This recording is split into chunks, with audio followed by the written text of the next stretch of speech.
बिस्मिल्लाहिर्रहमानिर्रहीम। अस्सलाम वालेकुम। मेरा नाम है ज़ीशान उस्मानी। आज हम बात करेंगे कि पाकिस्तान से निकलना क्यों ज़रूरी है।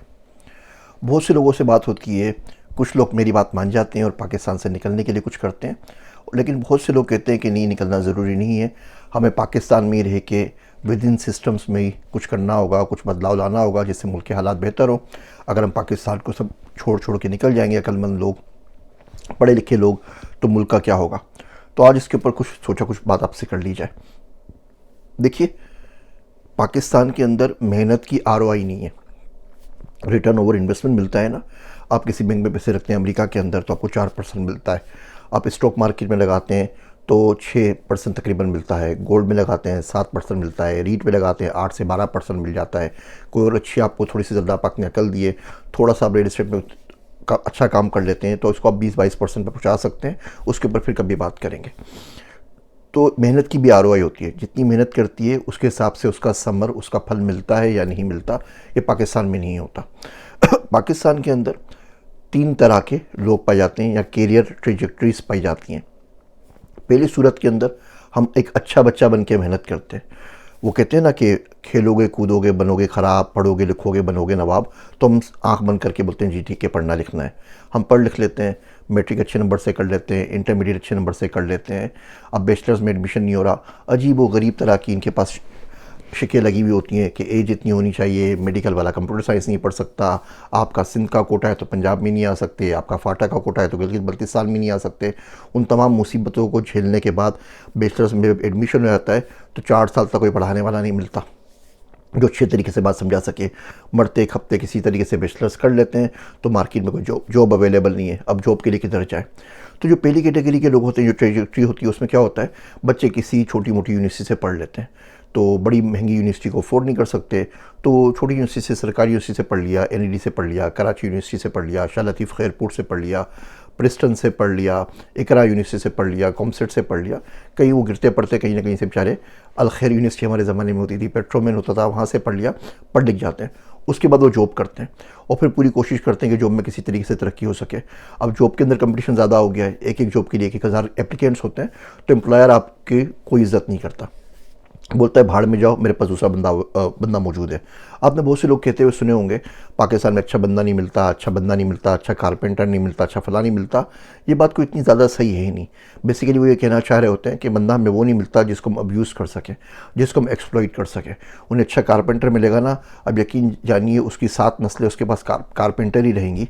वो ऐसा कुछ नहीं करेगा कि उनमें से कोई बच्चा, उसी कारपेंटर का बच्चा इंजीनियर या डॉक्टर या कोई, या वो खुद कारपेंटर है, वो खुद कुछ कर सके। आपको अच्छा ड्राइवर चाहिए होता है, तो बेसिकली आप ये कह रहे होते हैं कि उसकी 7 नस्लें आपकी 7 नस्लों के लिए ड्राइवरी करते रहें। और खुदा ना खासा उसने बिज़नेस का सोच लिया, उसने अच्छी अंग्रेज़ी बोलने लग गया, उसके कपड़े आपसे अच्छे हो गए, आप उसी दिन निकाल के उसको चलता हुआ करेंगे कि भैया बिज़नेस करना है तो कहीं और जाओ, मैं तो ड्राइवरी के लिए रखा था। तो एनीवे, तो आपको जॉब नहीं मिलती, कंपटीशन बहुत ज़्यादा हो गया है। और उसके बाद हमारी ख्वाहिशात होती है क्या है। अब मैं अब्बू से पूछ लें क्या ख्वाहिश होती है। उनकी अच्छी जगह उनका इलाज हो जाए, अगर बीमार है तो बच्चे अच्छी जगह पढ़ लें, हज, वो माँ बाप जो है वो हज कर लें, बच्चों का अपना घर हो जाए, शादी हो जाए, बस और कुछ नहीं। बहुत कोई लकी रहेंगे तो ज़िंदगी में कोई एक आध चक्कर लग जाएगा दुबई का या सऊदी अरब का, और पूरी ज़िंदगी तमाम रिश्तेदारों को दिखाते रहेंगे हमने ये काम किया है, और यहाँ पे उनकी लाइफ ख़त्म हो जाती है। 40-50 साल इस चक्कर के अंदर गुजारने के बाद जो आपकी लाइफ टाइम वर्थ बनती है कि आपने कुछ किया होता है, वो 3 करोड़, 4 करोड़, 5 करोड़, 6 करोड़, इससे ज़्यादा कुछ नहीं होती। कोई छोटा मोटा घर ले लेंगे गुलिस्तान जौहर में, गुलशन इकबाल पे, नीपा चौरंगी के ऊपर, गुलशन हदीद में जाके, बस पुल के इस पार ही हमारी लाइफ रहती है। पुल के उस पार तमाम तर मेहनत करने के बावजूद, तमाम तर बच्चा बनने के बावजूद हम मुल्क को क्रॉस नहीं कर सकते कि डिफेंस की साइड पर जा सकें। दूसरी ट्रेजेक्टरी में जो लोग होते हैं वो निस्बतन कुछ खुश नसीब होते हैं, या तो अल्लाह ने उनको बुद्धि ज़्यादा दी होती है, अकल ज़्यादा होती है, तो कोई स्कॉलरशिप लेके किसी अच्छी यूनिवर्सिटी में चले जाते हैं, या उनके माँ बाप के पास पैसा होता है तो किसी अच्छी जगह से पढ़ लेते हैं। लम से पढ़ लिया, नस से पढ़ लिया, JIK से पढ़ लिया, IBS से पढ़ लिया, बाहर जाके कहीं से डिग्री कर आ गए।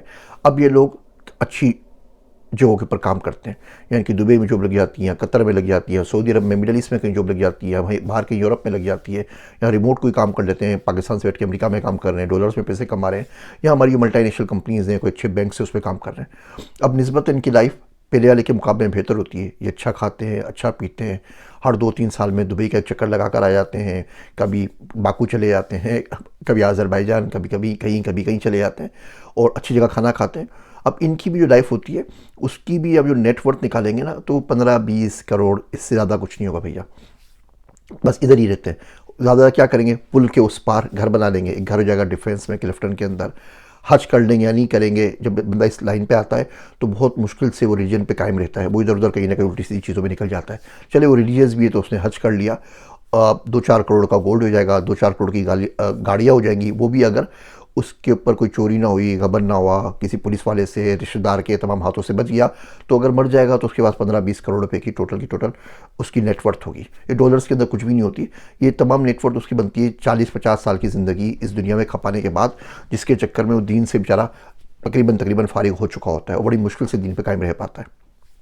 तीसरी ट्रेजेक्टरी लोगों की होती है, उसमें वो अपना बिज़नेस करते हैं, पिटते रहते हैं, लेकिन एक वक्त ऐसा आता है कि कुदरत को शायद उनके ऊपर रहम आ जाता है 10-15 साल के ज़लालत के बाद, कि या उसको पैसा कमाना आ जाता है और कुदरत उसका हाथ पकड़ती है और वो बड़ा बन जाता है और उसको कोई अच्छे पैसे मिल जाते हैं।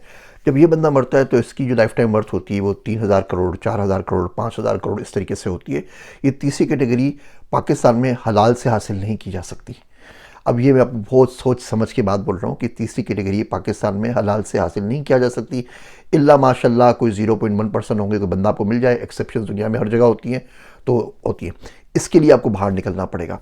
आपको बाहर निकलना है अपने लिए, अपना ख्याल नहीं है तो अपने माँ बाप के लिए, उनका ख्याल नहीं है तो अपनी आइंदा नस्लों के लिए, उनका ख्याल नहीं है तो जो भूखे नंगे बच्चे मर रहे हैं हमारे पास, उन लोगों के लिए, गरीबों के लिए।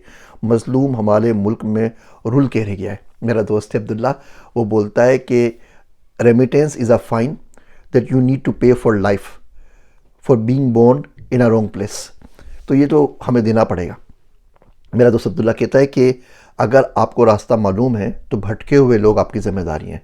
आपको अल्लाह पाक ने अकल दी थी, अल्लाह पाक ने आपको सेहत दी थी, अल्लाह पाक ने आपको मौके दिए थे कि आप मुल्क से बाहर निकल के कुछ कर लें, और आपने तमाम के तमाम ज़ाय कर दिए कि नहीं मैं तो अपने मुल्क में ही रहूँगा, क्योंकि आपको तसावली काहिली पसंद है कि आपको 11 बजे सो के उठें और आपको बेड के ऊपर कोई अंडा पराठे का नाश्ता दे दें।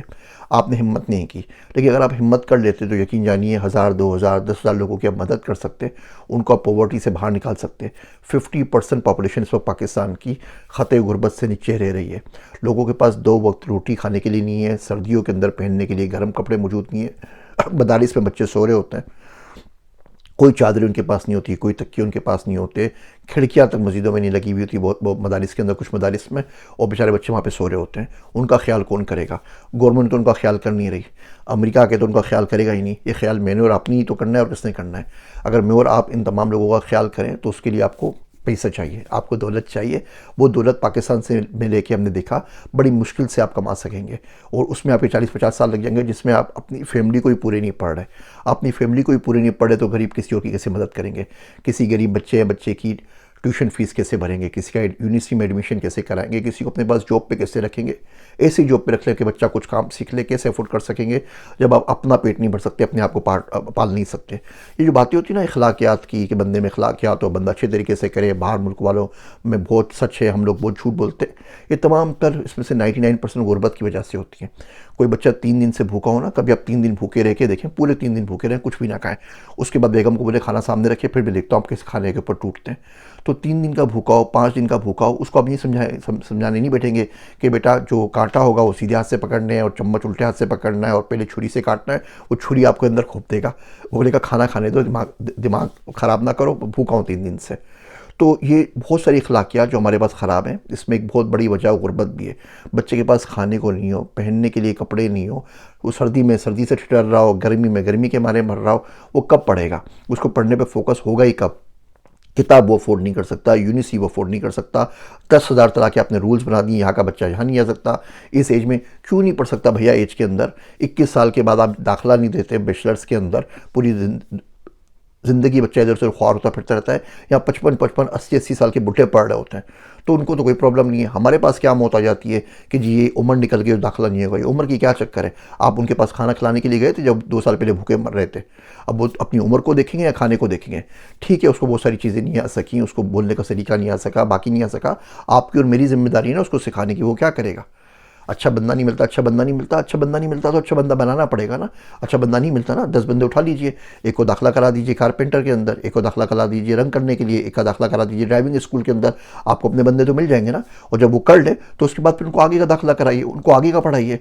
गुलाम तो नहीं चाहिए ना आप लोगों को। इंसान इंसान पैदा हुए थे भैया, आज़ाद पैदा हुए थे, उस आज़ाद बंदे को आज़ाद की तरह ट्रीट करें ना।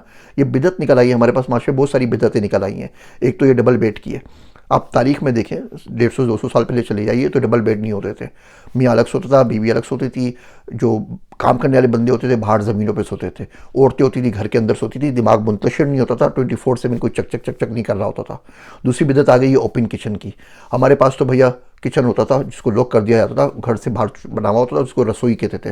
रसोई में एक तो आप चप्पल पहन के नहीं जा सकते थे, दूसरी बात पूरा घर रसोई के अंदर खाना खाता था, फ्रिज भी नहीं होता, नेमत नेमत खाना होता था जिसके अंदर चीज़ें रखते थे। आजकल के बच्चों की बातें पता भी नहीं होंगी। अभी ओपन किचन जो हो गए, हम सुबह शाम चढ़ते रहते हैं, सुबह शाम चलते फिरते, कभी स्नैक्स चाहिए, कभी चाय चाहिए, कभी समोसे चाहिए, कभी टिक्का रोल पराठा चाहिए, और दुनिया भर की सारी बीमारी हमारे पास हो गई हैं। एक बिदत और जो आ गई है वो सिर्फ काम काम काम की, जॉब करने की। अगर आप पीछे सहाबा कराम रज़ी अल्लाह के दौर के अंदर देखें तो घरों के काम कौन कर रहा था? कोई कोई पानी भर के लेकर आ रहा है, कोई बागात में काम कर रहा है, कोई घरों के काम कर रहा है। वो सारे के सारे लोग तकरीबन गुलाम थे। आज़ाद बंदा क्या करता था? आज़ाद बंदा जाके तिजारत करता था। आज़ाद बंदा तो ट्रेडिंग कर रहा था। हज़रत अब्दुर्रहमान बिन औफ रज़ी अल्लाह अन्हु जब गए मदीना शरीफ में तो उन्होंने किसी को बोला कि भैया मुझे कोई जॉब दे दो, मैं आपके घर का काम वाम कर लूँगा, सफाई कर दूंगा, मुझे खाने के लिए दे देना। उन्होंने बोला भैया मंडी दिखा दो, बाजार कहाँ लगता है, मैं जाके अपना काम खुद कर लूँगा। तो बिज़नेस की तरफ हम किस तरीके से आएंगे? तो जो लोग हमसे बाहर आ जाते हैं, हमारे पास इतनी ज़्यादा क़ुव्वत इस्तिताअत होती है कि एक एक बंदा, यकीन जानिए, कम से कम ज़िंदगी के अंदर 1 लाख लोगों की ज़िंदगी बदल सकता है। 10,000 तो मामूली बात है, छोटी छोटी चीज़ें होती हैं। 20-30 हज़ार बच्चे की फ़ीस होती है सेमेस्टर की, 50,000 होती है। यहाँ के हिसाब से कि कुछ भी नहीं बनती भैया, $300 बनती है। एक वक्त का खाना आप अच्छी जगह खा लेते हैं, तो जितने में आप एक वक्त का खाना खाते हैं उतने में आप सेमेस्टर की पूरी फ़ीस भर देते हैं किसी बच्चे की, एक एक बंदा चाहे। और अगर आप ओवरसीज़ पाकिस्तानी वीडियो सुन रहे हैं तो प्लीज़ इस तरह करें। जो भी लोग हैं, ज़िंदगी मकसद बना लीजिए कि 10,000, 20,000, लाख लोगों की ज़िंदगी में आप मदद करेंगे। किसी का बिल भर देंगे, किसी को खाना खिला देंगे, किसी को अंग्रेज़ी सिखा देंगे, किसी को यहाँ लाने में मदद कर देंगे, कुछ ना कुछ करें। तो पाकिस्तान से निकलना बहुत ज़्यादा ज़रूरी है। ये रेमिटेंस मुल्क के भी कोई बेहतरी लेकर आएगी, आपकी ख़ानदान वालों की भी मदद करेगी। और अगर अल्लाह ने आपको क़ुव्वत दिए, इस्तिताअत दिए, अकल दिए, तो आप दरख्त नहीं है कि आप मूव नहीं हो सकते। आप प्लीज़ मुल्क से बाहर निकल जाइए, कहीं और चले आइए। बहुत सारे रास्ते हैं भैया, वीज़ा नहीं मिलता, वीज़ा नहीं मिलता। एक तो हम सब लोग रो रो के बैठ जाते हैं। 90% पाकिस्तानी अप्लाई इसलिए नहीं करता कि वीज़ा नहीं मिलता। भैया अप्लाई तो करो ना। मैंने चलो चलो की सीरीज़ बनाई है, अभी मैं बहुत सारी इसके ऊपर इंशाल्लाह इस सीरीज़ को रिवाइव करेंगे, वीडियोज़ और बनाऊँगा, आपको बताऊँगा कितने तरीके मुल्क से बाहर निकलने के। 3% बनती है पाकिस्तान की पॉपुलेशन दुनिया की पॉपुलेशन का। आप थोड़े से अमीर होते हैं ना तो घर में 10 नौकर रख लेते हैं, तो पूरी दुनिया में ये 3% कंज्यूम होने की कोई मसला ही नहीं है। और मैं कोई 25 करोड़ पाकिस्तानी को मूव करने की बात नहीं कर रहा, मैं तो कह रहा हूँ और कुछ भी नहीं हो तो 2-4 करोड़ पाकिस्तानी मुझसे बाहर निकल जाएं, ताकि एक पाकिस्तानी अगर 10-10 बंदों का भी ख्याल कर सके तो 2.5 करोड़ भी निकल जाए ना, तो 25 करोड़ों की ज़िंदगी के तमाम मसाइल हल हो जाएंगे। $100 बिलियन से ऊपर रेमिटेंस आ रही होगी, हमें किसी के सामने भीख नहीं मांगनी पड़ेगी। तो अगर ये हुब्बुल वतनी नहीं है तो मुझे नहीं समझ में आता कि और हुब्बुल वतनी क्या है। मेरी बातों का जवाब ज़रूर दीजिएगा, कमेंट में बता दीजिएगा। अगर मेरी बात को आपको गलत लग रही है तो मेरे वास्ते दुआ कीजिएगा। मैं हूँ आप सबका ज़िशान उस्मानी।